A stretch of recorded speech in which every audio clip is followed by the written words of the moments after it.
2021 മുംബൈയിലുള്ള റാവൽപട എന്ന ഏരിയയിൽ റായിസ് ഷേഖ് എന്നയാൾ തന്റെ കുടുംബവുമായി താമസിക്കുന്നു. ഇയാളുടെ ഭാര്യയുടെ പേര് ഷഹിദ. 6 വയസ്സിൽ ഒരു പെൺകുഞ്ഞും 2 വയസ്സുള്ള ഒരു ആൺകുഞ്ഞുമുണ്ട്. ഈ റായിസ് ഒരു തുണിക്കടയിൽ സെയിൽസ്മാനായി ജോലി ചെയ്യുകയാണ്. വളരെ ദരിദ്ര കുടുംബത്തിൽ ജനിച്ച ഇയാൾ വളരെ കഷ്ടപ്പെട്ട് തന്റെ കുടുംബത്തെ നോക്കുന്നു. ഈ ഒരു സാഹചര്യത്തിൽ 2021 മെയ് മാസം 25 റായിസ് എന്ന വ്യക്തിയുടെ ഭാര്യ ഷഹിദ മുംബൈ പോലീസ് സ്റ്റേഷനിലേക്ക് പോകുന്നു. 21-ാം തീയതി തന്റെ ഭർത്താവ് രാവിലെ ജോലിക്കായി പോയി. എന്നാൽ അന്നത്തെ ദിവസം തിരികെ വീട്ടിലേക്ക് വന്നില്ല.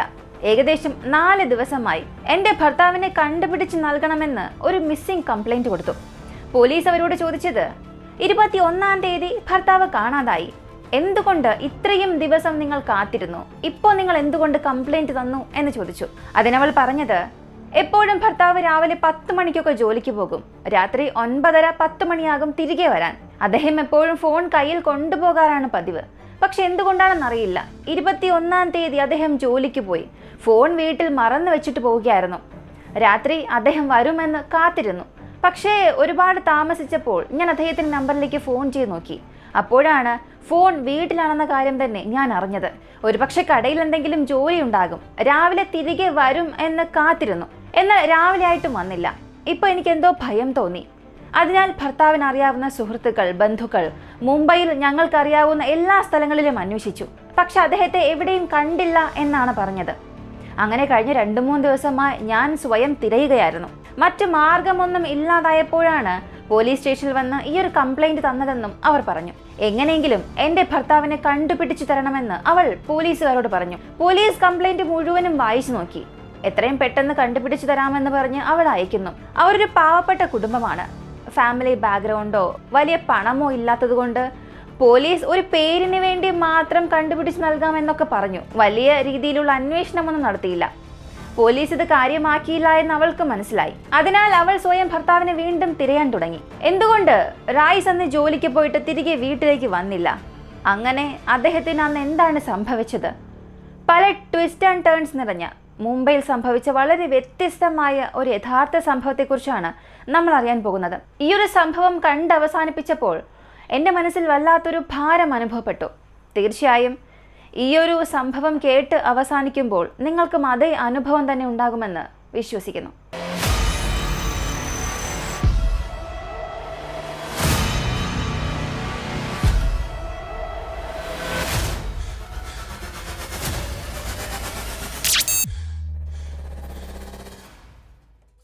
റായിസ് ഉത്തർപ്രദേശിലെ വളരെ ദരിദ്ര കുടുംബത്തിലാണ് ജനിച്ചത്.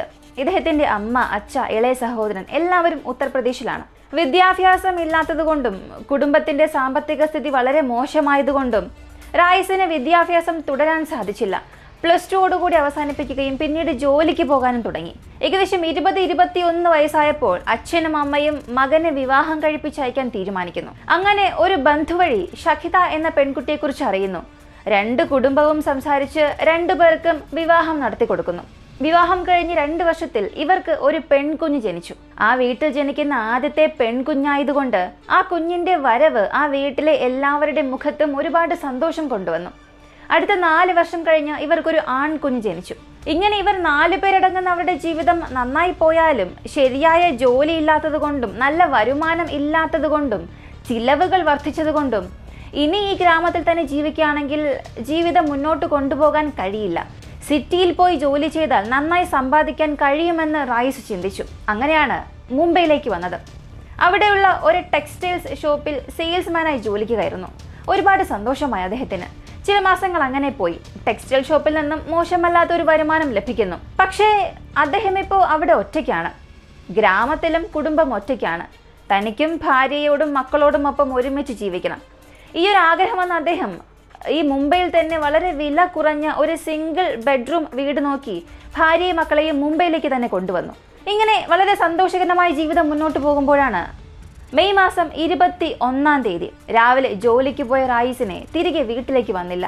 ഭാര്യ പോലീസിൽ ഒരു കംപ്ലൈന്റ് കൊടുത്തു. മകനെ കാണാനില്ല. മരുമകൾ പോലീസിൽ കംപ്ലൈന്റ് ചെയ്തു എന്ന വിവരം അറിഞ്ഞപ്പോൾ റായിസിന്റെ അച്ഛനും അമ്മയ്ക്കും വലിയ ഭയമായി. കാരണം റായിസിന് അങ്ങനെ ദുശീലങ്ങളൊന്നും തന്നെ ഇല്ല, ഒരുപാട് സുഹൃത്തുക്കളൊന്നുമില്ല, ആവശ്യമില്ലാതെ പണം ചിലവാക്കില്ല, കറങ്ങി നടക്കില്ല. ജോലിക്ക് പോകും, നേരെ വീട്ടിലേക്ക് വരും. ഇതായിരുന്നു ഒരു ജീവിത രീതി. പക്ഷെ പെട്ടെന്ന് 3-4 ദിവസം കാണാതായപ്പോൾ വീട്ടിൽ എല്ലാവർക്കും ഭയം അധികമായി. റൈസിന്റെ ഭാര്യയും അച്ഛനും അമ്മയോടും പറഞ്ഞു, ഞാൻ പോലീസിൽ കംപ്ലൈന്റ് കൊടുത്തിട്ടുണ്ട്, തീർച്ചയായും അവർ കണ്ടുപിടിച്ചു നൽകുമെന്ന്. ഇങ്ങനെ എല്ലാവരെയും ആശ്വസിപ്പിച്ചു. പക്ഷെ കാണാതായ റൈസിന്റെ ഇളയ സഹോദരൻ അനീഷ്, അവൻ എന്തോ തെറ്റായി തോന്നി. അച്ഛനോടും അമ്മയോടും പറഞ്ഞ് അവൻ മുംബൈയിലേക്ക് തന്നെ വരുന്നു. മുംബൈയിലേക്ക് വന്ന് ചേച്ചിയെ സഹായിക്കാം, ചേട്ടനെ കണ്ടുപിടിക്കാൻ ഞാനും കൂടെ പോകാം എന്നൊക്കെ പറഞ്ഞ് അച്ഛനും അമ്മയ്ക്കും വാക്ക് കൊടുത്തിട്ട് കാണാതായ റൈസിനെ അന്വേഷിച്ച് സഹോദരൻ അനീഷ് മുംബൈയിലേക്ക് വന്നു. ഇദ്ദേഹം നേരെ റൈസിന്റെ വീട്ടിലേക്കാണ് പോയത്. ഇതിനകം ആ വീട്ടിൽ വല്ലാത്ത ദുഃഖ സാഹചര്യമാണെങ്കിലും ഇദ്ദേഹത്തെ കണ്ടപ്പോൾ അവർക്കൊരു വല്ലാത്തൊരു ആശ്വാസം തോന്നി. അനീഷിനിപ്പോൾ തോന്നിയത് 21-ാം തീയതി ചേട്ടൻ ടെക്സ്റ്റൈൽ ഷോപ്പിൽ ജോലിക്ക് പോയി അദ്ദേഹം തിരികെ വന്നില്ല. എന്നാൽ പോലീസ് ഒരു തവണ പോലും ആ ടെക്സ്റ്റൈൽ ഷോപ്പിൽ പോയി അന്വേഷിച്ചിട്ടേയില്ല. അതിനാൽ അവൻ തന്നെ നേരിട്ട് ആ തുണിക്കടയിലേക്ക് പോകുന്നു. അവിടെയുള്ള ഓണറോട് സംസാരിച്ചു. അപ്പോൾ ആ ഓണർ ഒരു പുതിയ കാര്യം പറഞ്ഞു. അദ്ദേഹം പറഞ്ഞത് 21-ാം തീയതി സഹോദരൻ ഇവിടെ ജോലിക്ക് വന്നിരുന്നു. അങ്ങനെ ജോലിക്ക് വന്നപ്പോൾ വളരെ ദുഃഖത്തോടും ടയേർഡുമായിരുന്നു അവൻ്റെ മുഖം വല്ലാതെ വിളറി വെളുത്തിരുന്നു. എപ്പോഴത്തെയും പോലെ പക്ഷെ അവൻ ജോലിയൊക്കെ നന്നായി തന്നെ ചെയ്തു. ഉച്ചയ്ക്ക് ഭക്ഷണം അവസാനിപ്പിച്ചിട്ട് എന്നോട് വന്ന് ഒരു പ്രധാനപ്പെട്ട ജോലിയുണ്ട്, 2 മണിക്കൂർ ഒരു പെർമിഷൻ നൽകണമെന്ന് ആവശ്യപ്പെട്ടു. പോയി പെട്ടെന്ന് വരാമെന്നും പറഞ്ഞു. പക്ഷെ 2 മണിക്ക് അവൻ കടയിൽ നിന്നും ഇറങ്ങി. അങ്ങനെ പോയവൻ ഇതുവരെയും തിരികെ വന്നില്ല എന്ന് ആ ഓണർ പറഞ്ഞു. ഇത് റൈസിന്റെ സഹോദരൻ അനീഷ് നേരെ ചെന്ന് പോലീസിനോട് പറഞ്ഞു. പിന്നീട് ഇങ്ങനെ ചില ദിവസങ്ങൾ വീണ്ടും കടന്നു പോകുന്നു. അങ്ങനെ ജൂൺ മാസം 1-ാം തീയതി കാണാതായ റൈസിന്റെ ഭാര്യ എന്തോ ഒരു ജോലി ആവശ്യത്തിനായി പുറത്തേക്ക് പോകുന്നു. അപ്പോൾ വീട്ടിലുണ്ടായിരുന്ന 2 മക്കളെയും ഭർത്താവിന്റെ സഹോദരനെ നോക്കാൻ ആവശ്യപ്പെട്ടു.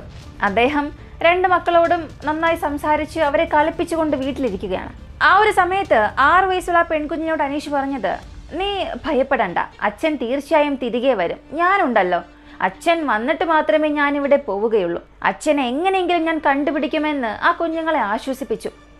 പക്ഷേ ആ പെൺകുഞ്ഞിൻ്റെ മുഖത്ത് അപ്പോഴും എന്തോ ഒരു ദുഃഖമുണ്ടായിരുന്നു. അവളുടെ കണ്ണിൽ നിന്നും കണ്ണുനീർ വരാൻ തുടങ്ങി.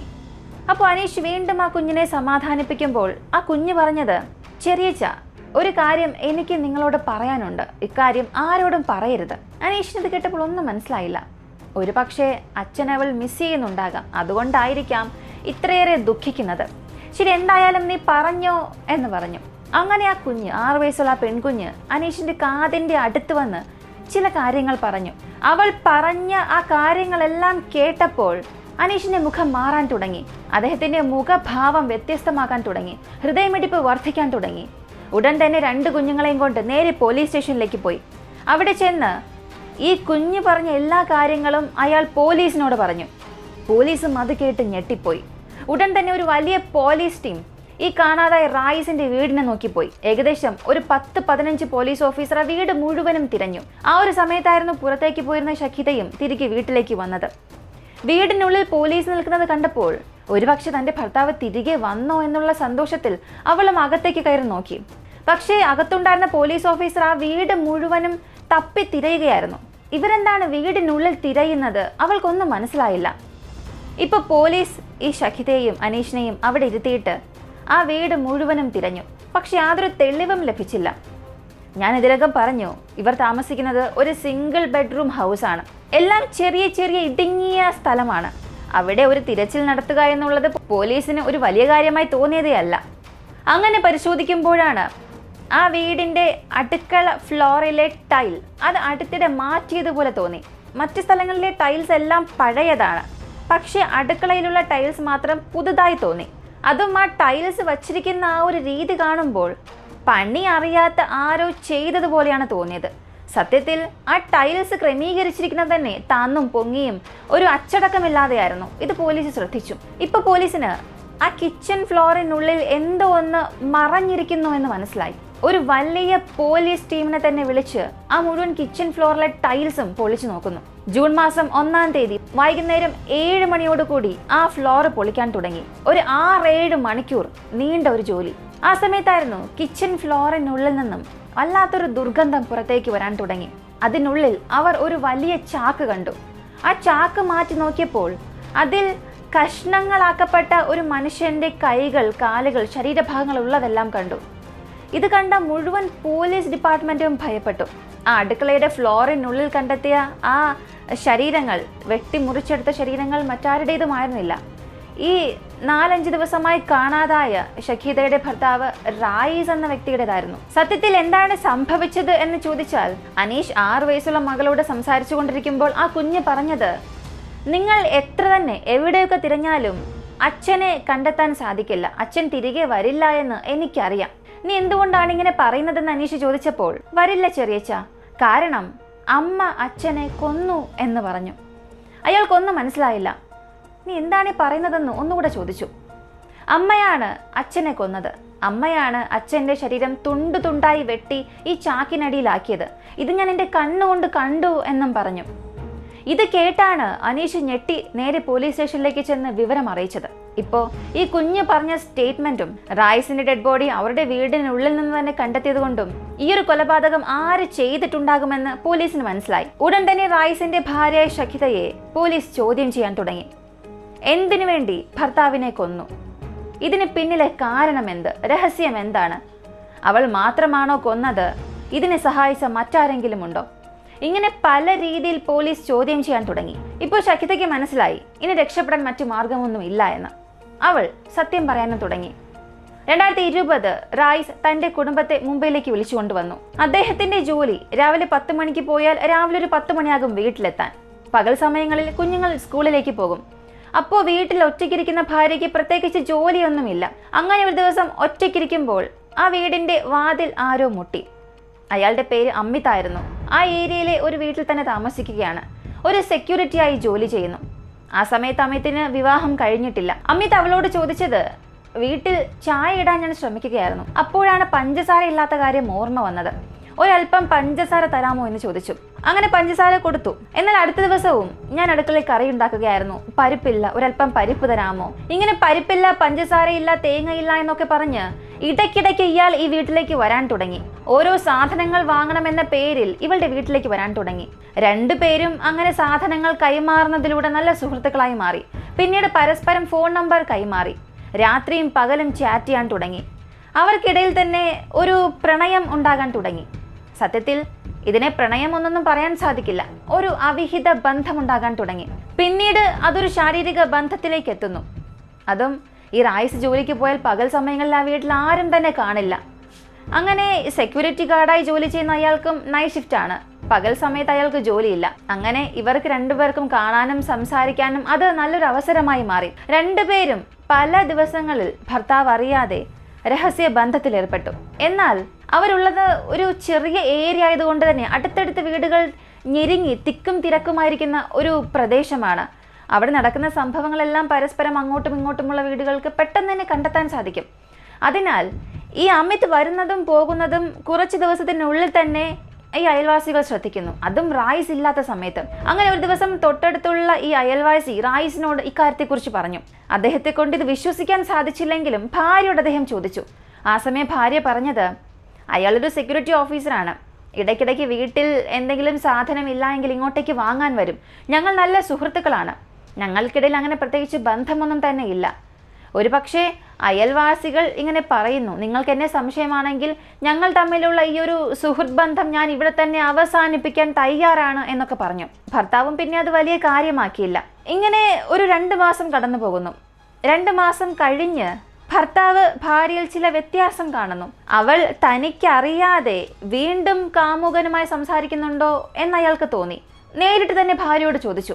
ആദ്യം ഞാൻ ചോദിച്ചപ്പോൾ നിങ്ങൾ നല്ല സുഹൃത്തുക്കളാണെന്ന് പറഞ്ഞു, പക്ഷെ അങ്ങനെ ഒരു ബന്ധമല്ല നിങ്ങൾക്കുള്ളിൽ ഉള്ളതെന്ന് എനിക്ക് നന്നായി തന്നെ അറിയാം. ഇപ്പോഴും ഞാൻ നിന്നിൽ നിന്നും വേർപിരിയാൻ തയ്യാറല്ല, കാരണം നമ്മുടെ മക്കളാണ്, അവർക്ക് നല്ലൊരു ജീവിതം വേണം. അതുകൊണ്ട് ഞാൻ നിനക്ക് ഒരവസരം കൂടെ തരാം, ദയവ് ചെയ്ത് നിന്റെ സ്വാർത്ഥതയ്ക്ക് വേണ്ടി നമ്മുടെ കുടുംബത്തെ നശിപ്പിക്കരുത്. ഈ ബന്ധം ഇതോടുകൂടി അവസാനിപ്പിക്കാൻ അയാൾ ആവശ്യപ്പെട്ടു. സാധാരണ ഇങ്ങനെയുള്ള സംഭവങ്ങൾ നടക്കുന്ന കുടുംബത്തിലെ ഭർത്താക്കന്മാർ ഒരു സെക്കൻഡ് ചാൻസ് ഒരിക്കലും കൊടുക്കില്ല. പക്ഷെ റായിസ് അവിടെ കൊടുത്തു. അപ്പോഴും അവൾ പറഞ്ഞു, ഇനി മുതൽ ഈ തെറ്റ് സംഭവിക്കില്ല എന്ന് ഭർത്താവിനെ പറഞ്ഞ് വിശ്വസിപ്പിച്ചു, ഒരു വാക്ക് കൊടുത്തു. വീണ്ടും ചില മാസങ്ങൾ പോകുന്നു. അപ്പോഴാണ് ഷഖിതയ്ക്ക് മനസ്സിലായത്, തന്നെ കൊണ്ട് അമിതിനെ ഒരിക്കലും മറക്കാൻ സാധിക്കില്ല എന്ന്. അവൻ്റെ കൂടെ മാത്രമേ തന്നെ കൊണ്ട് ജീവിക്കാൻ കഴിയൂ എന്ന് മനസ്സിലായി. അങ്ങനെ അമിതിനോട് വീണ്ടും സംസാരിക്കാൻ തുടങ്ങി. അവൾ തുറന്നു തന്നെ ചോദിച്ചു, എനിക്ക് നീ ഇല്ലാതെ ജീവിക്കാൻ സാധിക്കില്ല, നമുക്ക് വിവാഹം കഴിക്കാമെന്ന്.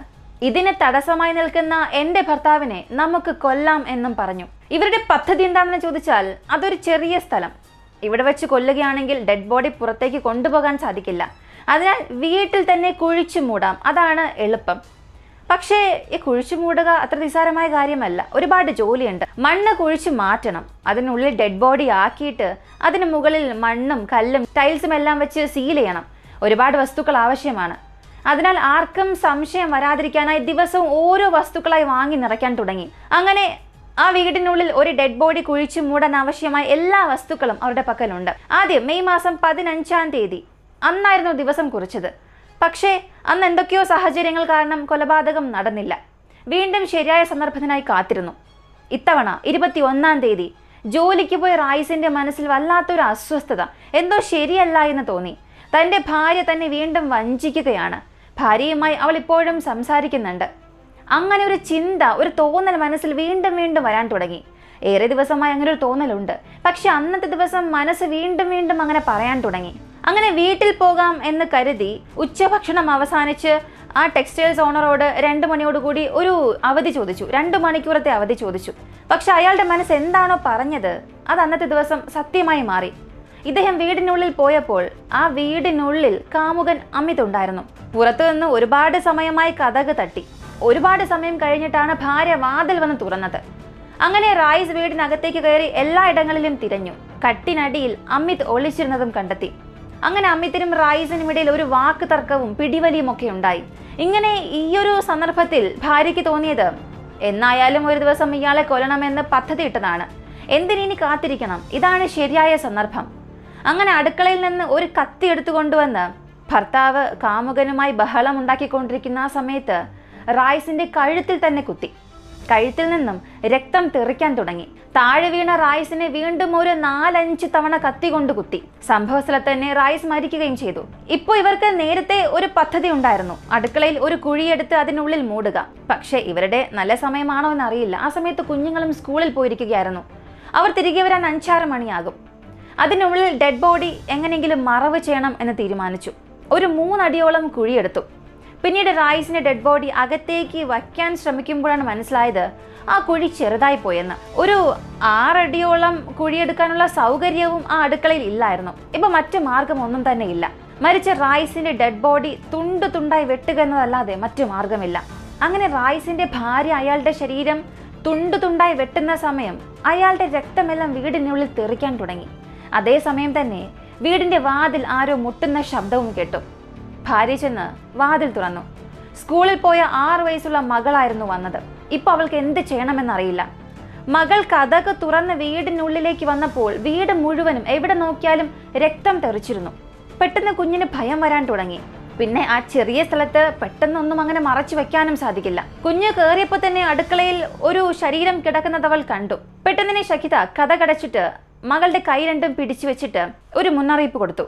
അച്ഛനെ ഞാനാണ് കൊന്നത്, ഇവിടെയാണ് കുഴിയെടുത്ത് മൂടാൻ പോകുന്നത്. ഇതിനെക്കുറിച്ച് നീ ആരോടും പറയരുത്. അങ്ങനെ പറഞ്ഞാൽ നമ്മുടെ വീടിനുള്ളിൽ വെള്ളം നിറയ്ക്കാനായി ഒരു ഡ്രം ഉണ്ടല്ലോ, ആ ഡ്രം മുഴുവനും ഞാൻ വെള്ളം നിറയ്ക്കും. അതിനുള്ളിൽ നിന്നെ മുക്കിക്കൊല്ലും. അതുകൊണ്ട് ഇതിനെക്കുറിച്ച് നീ ആരോടും വാ തുറക്കരുത് എന്ന് അവളെ ഭീഷണിപ്പെടുത്തി. TV ഓൺ ചെയ്ത് കുഞ്ഞുങ്ങളെ അവിടെ ഇരുത്തിയിട്ട് വീണ്ടും അവൾ അടുക്കളയിലേക്ക് പോയി. ഭർത്താവിൻ്റെ ശരീരം കഷ്ണങ്ങളായി വെട്ടാൻ തുടങ്ങി. ഒരു 4 കഷ്ണമായി വെട്ടിയതിനു ശേഷം അതെല്ലാം ചാക്കിലിട്ടു. എന്നിട്ട് ആ കുഴിക്കുള്ളിലാക്കി. അത് മുഴുവനും സിമന്റും കല്ലും ടൈൽസും കൊണ്ടെല്ലാം സീൽ ചെയ്തു. പിന്നീട് അമിത് വീട്ടിലേക്ക് പോയി. ഇവൾ വീട് മുഴുവനും വൃത്തിയാക്കി. ഇതെല്ലാം നടന്ന് അവസാനിച്ചപ്പോൾ തന്നെ രാത്രി 8 മണിയോളമായി. ഇപ്പോൾ 2 കുഞ്ഞുങ്ങളും വല്ലാത്ത ഭയത്തിലാണ്. ഒന്ന് ചിന്തിച്ചു നോക്കുക, സ്കൂളിൽ പോയി വരുന്ന കുഞ്ഞുങ്ങൾ, അച്ഛൻ തൻ്റെ കൺമുൻപിൽ കൊല്ലപ്പെടുന്നു. അതും അമ്മയാണ് കൊന്നത്. കൊന്നത് മാത്രമല്ല, വെട്ടി കഷ്ണങ്ങളാക്കി. അത് വീടിനുള്ളിൽ തന്നെ കുഴിച്ചിട്ടിട്ടുമുണ്ട്. ഇതെല്ലാം മനസ്സിലാക്കിയ കുഞ്ഞുങ്ങളുടെ മാനസികാവസ്ഥ എന്തായിരിക്കും? ഇതിനെല്ലാം അപ്പുറം ഞെട്ടിപ്പിക്കുന്ന ഒരു കാര്യം, അടുക്കളയിലാണ് അച്ഛനെ കുഴിച്ചു മൂടിയത്. അടുത്ത 1 മണിക്കൂറിൽ അതേ അടുക്കളയിൽ ഭർത്താവിനെ കുഴിച്ചിട്ട് അതേ സ്ഥലത്തിന് മുകളിൽ നിന്ന് തനിക്കും തൻ്റെ മക്കൾക്കും ഭക്ഷണമുണ്ടാക്കി രാത്രി ഒരു 9:30-10 മണിയോടുകൂടി എല്ലാവരും കഴിക്കുന്നു. അതേ വീടിനുള്ളിൽ തന്നെ കിടന്നുറങ്ങുകയും ചെയ്യുന്നു. ചിന്തിച്ചു നോക്കാനേ സാധിക്കുന്നില്ല, വിശ്വസിക്കാനും സാധിക്കുന്നില്ല. ശഖിത പറഞ്ഞ ഈ ഒരു കൺഫെഷൻ വെച്ച് കാമുകൻ അമിതിനെ പോലീസ് അന്വേഷിക്കാൻ തുടങ്ങി. പോലീസിന് സംഭവമെല്ലാം മനസ്സിലായെന്നറിഞ്ഞപ്പോൾ തന്നെ അമിത് ഒളിവിൽ പോയിരുന്നു. പക്ഷേ ഏകദേശം ഒരു 5-6 മണിക്കൂർ തിരച്ചിലിനൊടുവിൽ പോലീസ് അവനെ കണ്ടെത്തി. അവസാനം അമിത്, ഷഖിത രണ്ടുപേരെയും പോലീസ് അറസ്റ്റ് ചെയ്ത് സ്റ്റേഷനിലേക്ക് കൊണ്ടുപോയി. തന്റെ അച്ഛൻ തന്റെ കൺമുൻപിൽ തന്നെ മരിച്ച ഒരു സംഭവം, അത് ആ കുട്ടികളുടെ മനസ്സിൽ ആറാത്ത ഒരു മുറിവ് തന്നെയായിരിക്കും. ഇപ്പോൾ 2 ചെറിയ കുട്ടികളെയും അവരുടെ സ്വന്തം ഗ്രാമത്തിലേക്ക് കൊണ്ടുപോകുന്നു. റായിസിന്റെ അച്ഛനും അമ്മയുമാണ് ഇപ്പോൾ ഈ 2 കുഞ്ഞുങ്ങളെയും നോക്കുന്നത്. ഇപ്പോഴും റായിസിനെ കൊന്ന ഭാര്യയുടെയും അവളുടെ കള്ളകാമുകന്റെയും കേസ് മുംബൈ കോടതിയിൽ നടക്കുകയാണ്. അവസാനമായി 2024 തനിക്ക് ബെയിൽ വേണമെന്ന് അവൾ ഒരു ഹർജി കൊടുത്തിരുന്നു. എന്നാൽ അതിന് ഫലം വന്നത് നിങ്ങൾക്ക് 2 പേർക്കും ബെയിൽ ലഭിക്കാനുള്ള യാതൊരു യോഗ്യതയും ഇല്ല എന്നാണ്. അങ്ങനെ ഹർജി റിജക്ട് ചെയ്തു. 2 പേരും ഇപ്പോഴും ജയിലിൽ തന്നെയാണ്. ഇവർക്ക് എന്തെങ്കിലും ഒരു ദിവസം കഠിനമായ ശിക്ഷ ലഭിക്കുമെന്ന് തന്നെ വിശ്വസിക്കാം. ഈ ഒരു കേസിനെ കുറിച്ചുള്ള എൻ്റെ അഭിപ്രായം ഞാൻ പറയാം. ഇത് സാധാരണ എപ്പോഴും സംഭവിക്കുന്നത് പോലെ ഒരു ഇല്ലീഗൽ അഫെയർ പോലെ തോന്നിയാലും ഒരുപാട് കേസുകൾ ഇങ്ങനെ ഉണ്ടെങ്കിലും ഒരുപാട് കേസുകളിൽ നമ്മൾക്കറിയാത്ത പല കാര്യങ്ങൾ ഒളിഞ്ഞിരിക്കുകയാണ്, പല സൈക്കോളജിക്കൽ തിങ്സ്. ഈ ഒരു കേസിനെ കുറിച്ച് അറിയുമ്പോൾ എൻ്റെ മനസ്സിൽ വരുന്ന ഒരു കാര്യം, ആദ്യം റായിസ് എന്ന വ്യക്തി, അയാൾ നല്ലൊരു മനുഷ്യനായിരുന്നു. നല്ല വിദ്യാഭ്യാസം ഇല്ലെങ്കിലും തൻ്റെ കുടുംബത്തിന് വേണ്ടി കഠിനാധ്വാനം ചെയ്ത് ഭാര്യയ്ക്കും മക്കൾക്കും വേണ്ടി മാത്രം ജീവിച്ച ഒരു നല്ല മനുഷ്യൻ. അദ്ദേഹത്തിന് ഭാര്യ ചെയ്ത വഞ്ചന, ആ വഞ്ചനയ്ക്ക് അവൾക്ക് വധശിക്ഷ നൽകിയാൽ പോലും അത് കുറവെന്നേ പറയാൻ സാധിക്കും. അടുത്ത ഈ കേസിലെ മറ്റൊരു പ്രധാനപ്പെട്ട കാര്യം, തൻ്റെ മകൾക്ക് മുൻപിൽ തന്നെ ഭർത്താവിനെ കൊന്ന് ആ ഡെഡ് ബോഡി തുണ്ടായി വെട്ടി കുഴിച്ചു മൂടുകയും ചെയ്തു. ഈ ഒരു സംഭവം ഒരു 6 വയസ്സുള്ള കുഞ്ഞ് നേരിട്ട് കണ്ടു. അപ്പോൾ ആ കുഞ്ഞ് മരിക്കുന്നത് വരെയും മനസ്സിൽ ഇതൊരു വലിയ ആഘാതം സൃഷ്ടിക്കും. അതിൽ യാതൊരു മാറ്റവുമില്ല. കാലപ്പോക്കിൽ ഇത് മാഞ്ഞു പോകുന്ന ഒരു കാര്യമല്ല. പല രീതിയിൽ, പല രൂപത്തിൽ ഇത് ആ കുഞ്ഞിൻ്റെ മനസ്സിൽ വളർന്നു വന്നുകൊണ്ടിരിക്കും. ആ കുഞ്ഞിൻ്റെ ആൻസൈറ്റി ലെവൽ എപ്പോഴും അധികമായിരിക്കും. പല മാനസിക വിഭ്രാന്തി ആ കുഞ്ഞിന് വരാനുള്ള സാധ്യതകളുണ്ട്. അപ്പോൾ സത്യത്തിൽ ആ കുഞ്ഞിന് ശരിയായ ഒരു കൗൺസിലിംഗ് നൽകിയില്ലെങ്കിൽ ജീവിതകാലം മുഴുവനും ഈ ഒരു സംഭവം ആ കുഞ്ഞിനെ വേട്ടയാടിക്കൊണ്ടിരിക്കും എന്നുള്ളതിൽ യാതൊരു സംശയവും വേണ്ട. ഇനി ആ സ്ത്രീക്കൊരു ഇല്ലീഗൽ അഫെയർ ഉണ്ടായിരുന്നു, അതൊരു തെറ്റാണ്. ഭർത്താവിനെ കൊന്ന് അത് മറ്റൊരു തെറ്റ്. ഇതിനെല്ലാം അപ്പുറം അവൾ ചെയ്ത മറ്റൊരു വലിയ തെറ്റ്, കുഞ്ഞുങ്ങളുടെ മുൻപിൽ വെച്ച് തന്നെ അത് കഷ്ണങ്ങളാക്കി വെട്ടിമാറ്റി. എന്നിട്ട് മകളെ ഭീഷണിപ്പെടുത്തി. ഇക്കാര്യം പുറത്തു പറഞ്ഞാൽ മകളെയും കൊല്ലുമെന്ന് ഭീഷണിപ്പെടുത്തി. ഒരു കൊലപാതകം ചെയ്ത് അതേ വീട്ടിൽ തന്നെ കുഞ്ഞു മക്കളുമായി ഒരുമിച്ച് താമസിച്ചു. വീണ്ടും ആ കുഞ്ഞുങ്ങൾക്ക് ടോർച്ചർ കൊടുത്തു, മാനസികമായി വല്ലാത്ത വേദന കൊടുത്തു. ഈ തെറ്റുകൾക്കെല്ലാം ആ സ്ത്രീക്ക് വധശിക്ഷ നൽകിയാൽ പോലും വളരെ കുറവെന്ന് മാത്രമേ പറയാൻ സാധിക്കൂ. ഇതൊന്നുമല്ലാതെ അവൾക്ക് ഇഷ്ടപ്പെട്ടവന്റെ കൂടെ ഇറങ്ങിപ്പോയാൽ പോലും യാതൊരു പ്രശ്നവുമില്ലായിരുന്നു. റായിസ് എന്ന വ്യക്തി തൻ്റെ മക്കളെ വളരെ കഷ്ടപ്പെട്ടാണെങ്കിൽ കൂടിയും വളർത്തുമായിരുന്നു. എന്നാൽ അവളുടെ സ്വാർത്ഥത കാരണം ഭർത്താവ് മരിച്ചു. 2 കുട്ടികളും അനാഥരായി. നമ്മൾ ഒരു കാര്യം ചെയ്യുമ്പോൾ അല്ലെങ്കിൽ എന്തെങ്കിലും ഒരു കാര്യം വേണമെന്ന് ആഗ്രഹിക്കുമ്പോൾ അതിനുവേണ്ടി ഒരു ക്രൈം ചെയ്യണം എന്ന് ചിന്തിച്ചാൽ അവസാനം ഒന്നും തന്നെ നിങ്ങൾക്ക് ലഭിക്കില്ല. എല്ലാം നിങ്ങൾ നഷ്ടപ്പെടുത്തി നിൽക്കും. നിങ്ങൾക്കും ഒന്നും ലഭിക്കില്ല, നിങ്ങൾക്ക് ചുറ്റുമുള്ളവർക്കും ഒന്നും ലഭിക്കാൻ പോകുന്നില്ല. അതുകൊണ്ട് ഇങ്ങനെയുള്ള സംഭവം ഏതൊരു ക്രൈം ചെയ്യുന്നതിന് മുൻപും 1ഓ 2ഓ തവണയല്ല, പല തവണ ചിന്തിച്ച് മാത്രം ഒരു തീരുമാനത്തിലെത്തുക. അവസാനം കഷ്ടപ്പെടുന്നത് നിങ്ങളും നിങ്ങൾക്ക് ചുറ്റുമുള്ള എല്ലാവരുമായിരിക്കും. ഈ ഒരു സംഭവത്തെക്കുറിച്ചുള്ള നിങ്ങളുടെ അഭിപ്രായം എന്താണെന്നുള്ളത് കമൻറ്റിൽ പറയുക. ഇങ്ങനെയുള്ള വീഡിയോസ് കാണാൻ താല്പര്യമുള്ളവരാണ് നിങ്ങളെങ്കിൽ ഇപ്പോൾ തന്നെ നമ്മുടെ ചാനൽ സബ്സ്ക്രൈബ് ചെയ്യുക. മറ്റൊരു വീഡിയോയുമായി വീണ്ടും കാണാം.